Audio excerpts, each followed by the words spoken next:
Dito kami sa St. Vincent de Paul Thrift Store.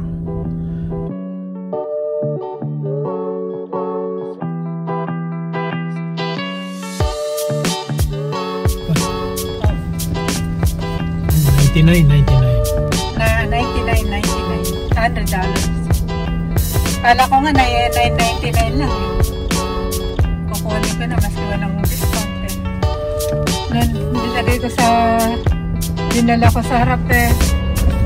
Sabi ng babae, this is $99.99. That is $9.99. I don't know why it's so expensive. Hindi mo alam ang ano, name brand.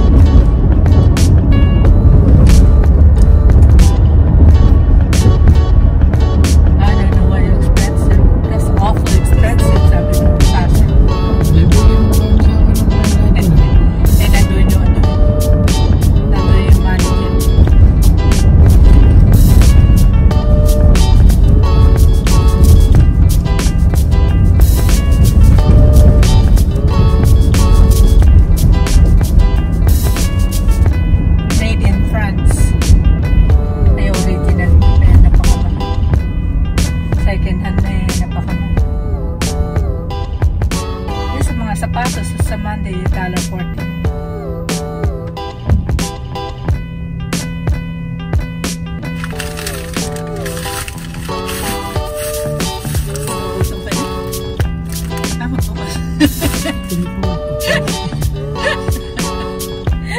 Tirik mo muna. Hindi mo pa alam ang lasa. Itong bantayang nawala, yun pa rin. Before that, ginagawa niya. Isang taon lang eh.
Part pa rin ang kabila ito.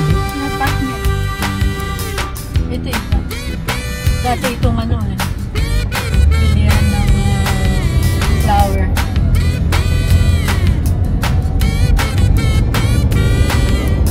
Dati ang party na entrance dito.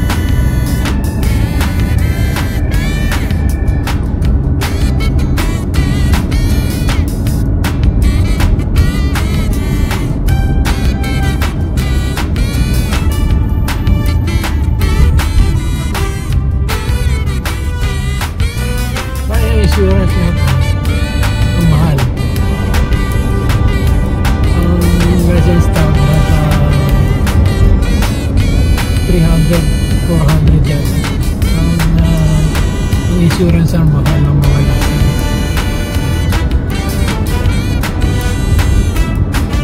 Sonic talaga. Pero sa Kuyalam, hindi na nag-click. Parang stop. Hindi pa.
Si Duterte hindi mo okay. Maganda pa nga si Trump kaysa kung si Biden. Sa akin, sa mga nababasa ko ng mga totoong mga nagsusulat, mas maganda pa si Trump. Matangay mo yung ginawa ni Biden nagkagera yung bebenta lang sila ng si Trump ayaw niya ng gera. History na namin si Trump. Maganda si Trump. Yung mga nag-break sa Capitol, kulong, ano kaya siya? Ay, maka-trap daw ba kayo, no?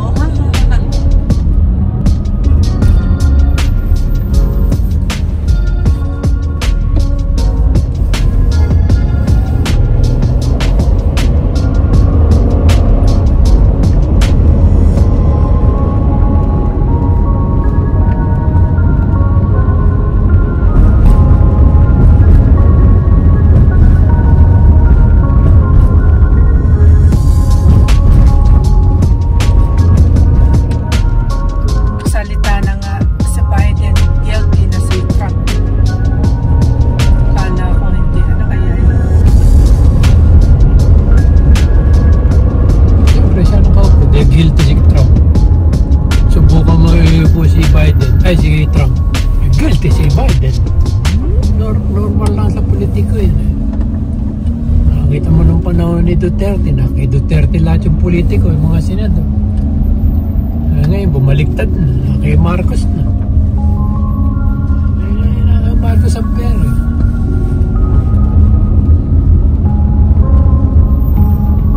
Yun ang kung sa atin, yun ang sistema ng politika.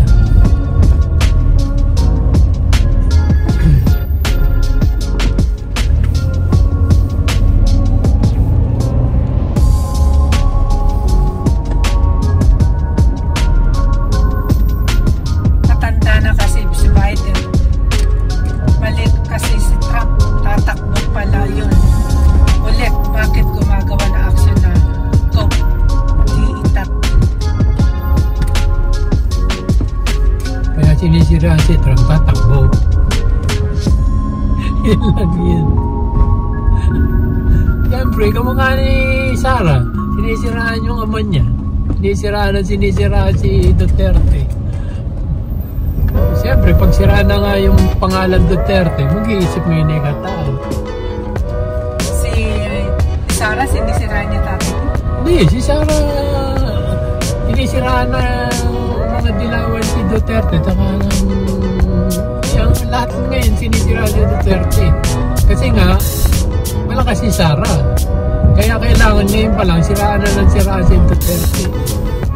Yung ama, sabihin masama yung ama, hindi isipin na tao masama rin yung anak. Ganun nangyari kay Binay eh. Si Binay, ganda ng performance ni Binay eh, naluto ng naluto, nalo tuloy si Duterte. Akala nila mananalo si Grace po or si Rojas yata, no?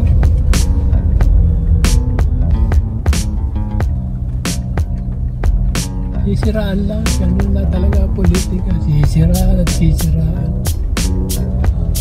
Pag nanalo si Sara, lilipat lahat kay Sara yung mga yan. Ano, third floor yun, second floor? Tanong mo na lang, third floor yata kasi tapat ng bridge eh. Radiologist yata yun. Radiologist. Radiology. Radiologist. Radiology. Kapit gano'n mga baka malaglag ka na naman. Mahirap ng parking. Ngayon, tiyempo, may bakante.